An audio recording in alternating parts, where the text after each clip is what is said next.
ஒரு காட்டில் முயல் கூட்டம் ஒன்று வாழ்ந்து வந்தது. அந்த முயல்கள் பச்சை பசேல் என இருந்த அந்த காட்டில் கிடைத்த உணவுகளை எல்லாம் உண்டு சந்தோஷமாக வாழ்ந்து வந்தன. அவர்களுக்கு அங்கு சுலபமாக சாப்பிட உணவு தினமும் கிடைத்துக் கொண்டிருந்தது. திடீரென்று கோடை காலம் வந்தது.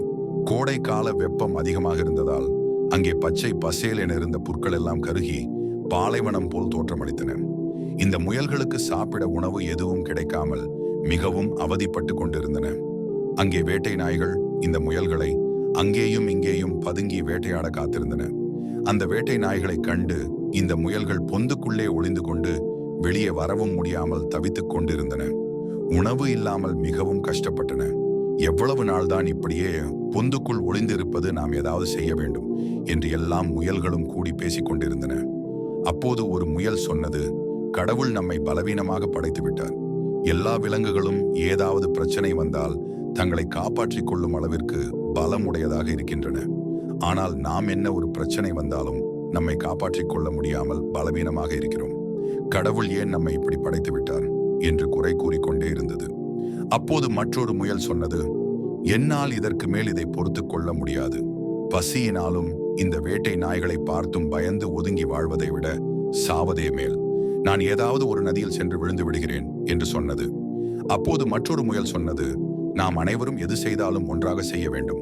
வாழ்ந்தால் ஒன்றாக வாழ்வோம், இல்லையா எல்லோரும் சேர்ந்து நதியில் விழுந்து விடுவோம் என்று நதியை நோக்கி புறப்பட்டு சென்றன. அந்த முயல்கள் எல்லாம் ஒரு நதி கரையை சென்று அடைந்தன. அங்கே சில தவளைகள் நதிக்கரையில் இருந்தது. இந்த தவளைகள் எல்லாம் முயல்களை பார்த்து பயத்தில் ஒன்றன் பின் ஒன்றாக நதியில் குதித்தன. இதை பார்த்த முயல் கூட்டம் ஆச்சரியமாக நின்றது. இந்த தவளைகள் நம்மை பார்த்து பயந்து நீருக்குள் குதிக்கின்றன.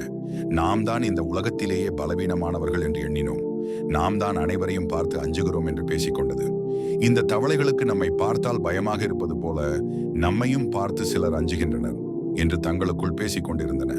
அப்பொழுது ஒரு முயல் சொன்னது, நாம் இந்த பிரச்சனையிலிருந்து தப்பித்துக் கொள்ளவும் நம்மை பாதுகாத்துக் கொள்ளவும் நிச்சயமாக ஏதாவது ஒரு வழி இருக்கும். நாம் அந்த வழி என்ன என்று கண்டுபிடிப்போம்.